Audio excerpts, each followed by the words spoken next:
Hello friends, in this video we will learn generation of DC signal as well as generation of a rectangular signal using step signal. Let us begin.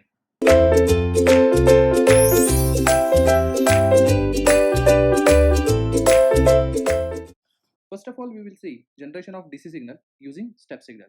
So this is a very popular signal, that is DC signal, that we use even in networks for supplying the circuits.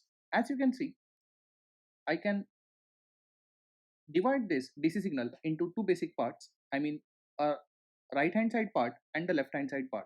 As you can see, it is x of t, which I can express mathematically that this is equal to 5 for all time. Am I right? So I can write it like this: x of t, this is equal to 5 for all time. For all time means for t greater than 0, for t less than 0, and in fact at t equal to 0 also it is equal to 5. So I can write this into simple sentence that x of t equal to 5 for all time. And as I said earlier, that this x of t I can actually see and I can break it into two parts. I mean right hand side part as well as left hand side part. So right hand side part can be expressed like this: it is 5 times u of t.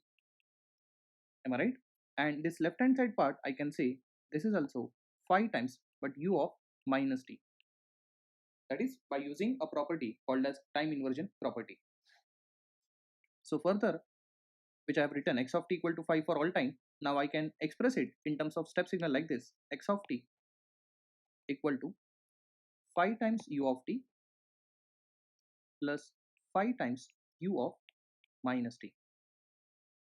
So basically the original signal was u of t only, that is a step signal, to which I have multiplied by 5, which gives you 5 times u of t.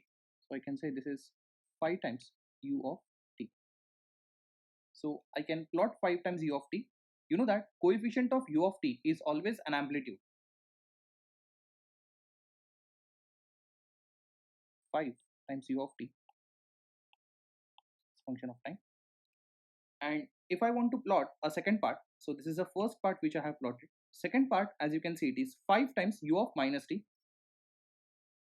I can plot it like this: 5 times u of minus t.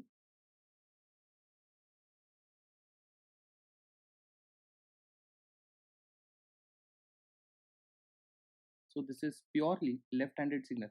As you can see, for right-hand side, it is always equal to 0. A very first signal, which is 5 times u of t, it is purely right-handed signal, which is 0 for left-hand side. So obviously, after adding these two, I'll be getting a DC signal, which we have represented here. Is that right? So what I really want to tell you, a fundamental here, I just want you to answer what is the value of 5 times u of t at t equal to 0. Try to understand my question again. What is the value of 5 times u of t at t equal to 0? Do you think it is equal to 5? So telling you to observe this. A very first signal, the value of 5 times u of t at t equal to 0. So you know that since t equal to 0 is the point of discontinuity, we use a Gibbs phenomena there, and by using that I come to know at t equal to 0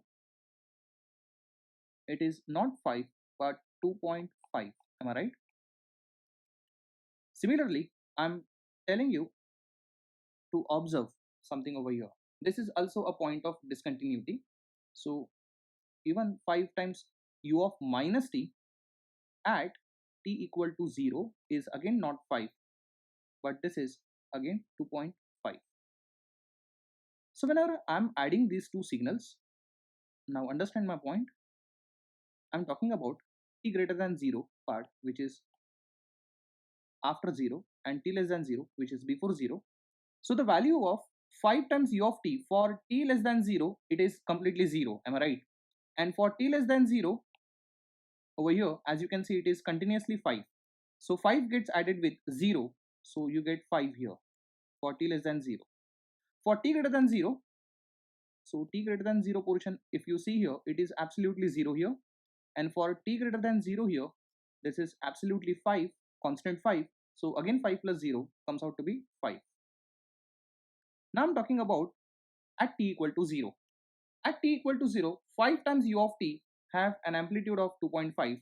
and 5 times u of minus t have an amplitude equal to again 2.5. So 2.5 plus 2.5 absolutely becomes 5, and that's the reason why you're getting continuously 5 for all time. So this is how, by using unit step signals, we can generate various signals, and that's the reason why unit step signal or a step signal is called as one of the elementary signal. Am I right? So let us go on generating another signal which is called as a rectangular pulse, which is also called as a gate function. This is very important signal from Fourier analysis point of view. So let us begin with this. Now don't consider this as a rectangular function or a gate function, rather just consider it is a normal function, and if I want to express it in terms of step signal, now we are very expert in this because we have solved problems based on this. We have seen various figures and various functions that we have developed with the help of step signals. So this is very easy for us. So please observe this. It is starting with minus tau by 2 and it is ending up with tau by 2.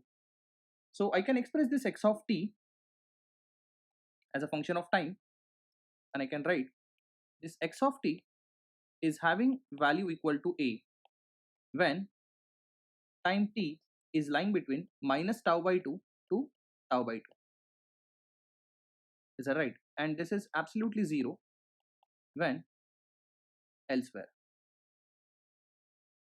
So now if I want to express this signal in terms of step signal, I can write this as a, because a is an amplitude u of, if I have to start with minus tau by 2, then I must write t plus tau by 2.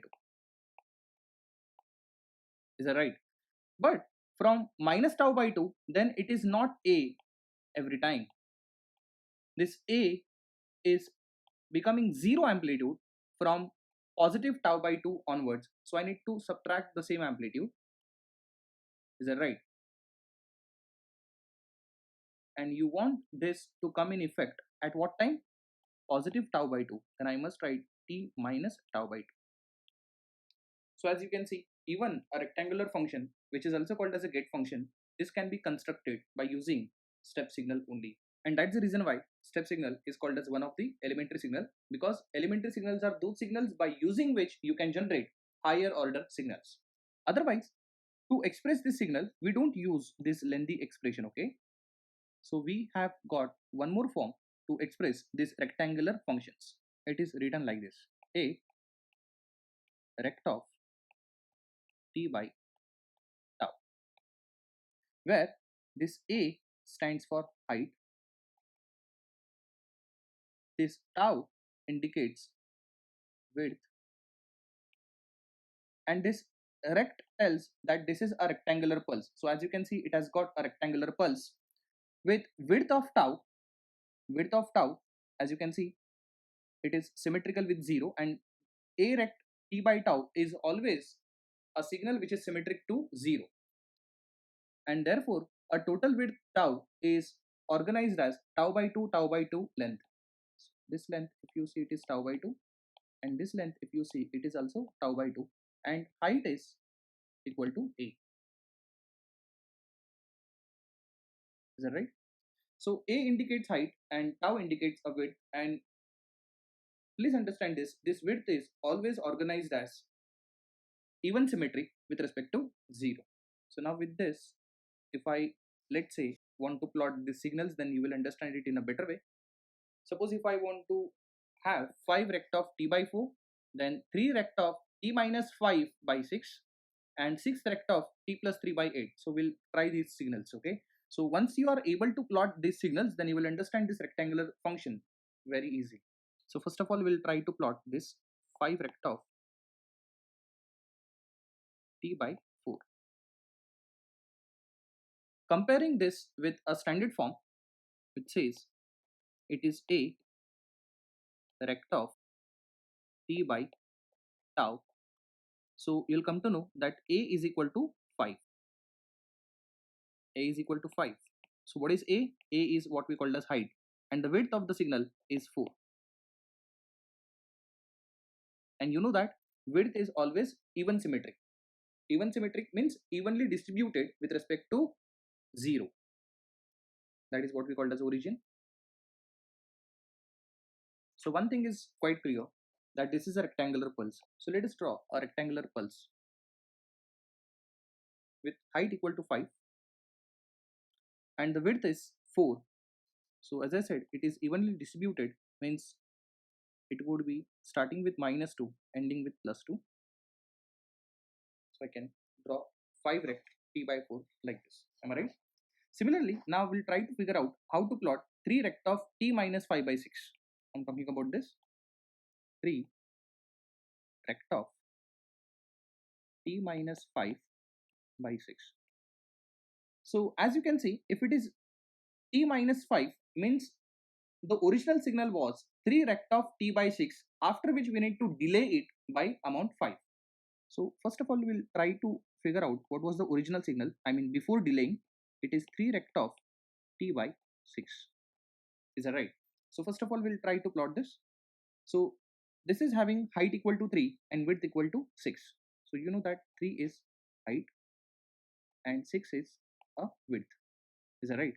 So we can plot the signal like this. If the width is 6, it must start with -3 up +3 because it is evenly distributed with the help of origin. Is that right? So this is the original rectangular pulse with again height equal to 3. So it is throughout 3 from -3 to +3. Again we have a time axis here as well as here. So now once we draw this, we need to delay this by 5. So this is step 1. Step 2 is to delay this by 5. You know that whenever we have -5, we add 5 with both lower limit as well as upper limit. So what I'm going to do, I'm going to add 5 here and I'm going to add 5 here so as to get a new upper limit and lower limit. Therefore, now since our signal is delayed, that is shifted to right without altering the height, you can notice height is still not changed. So it would be like this, height is still 3. So lower limit has become 2 and upper limit has become 8. And again we have 0 somewhere here like this. This is our time scale. So this is how you should really deal with a rectangular functions. So I'll leave this 6 rect of t plus 3 by 8 as a homework to you. So first step is to first of all plot the basic signal, I mean without advancing, because if they write +3 it means they are advancing. In our example it was t minus 5, so it was delaying by 5. Here they are advancing by 3. So original signal becomes 6 rect of t by 8. So first step is to plot original signal, which is 6 rect of t by 8. And once you do that, then just advance by 3. And then you will get your answer. You know that on the time scale, when they ask you to add 3, you have to subtract 3 from lower time limit and upper time limit and then get your answer. So I'm sure you must have understood why step signal is finally called as one of the elementary signal, because by using which we have generated so many signals. Am I right? Thank you.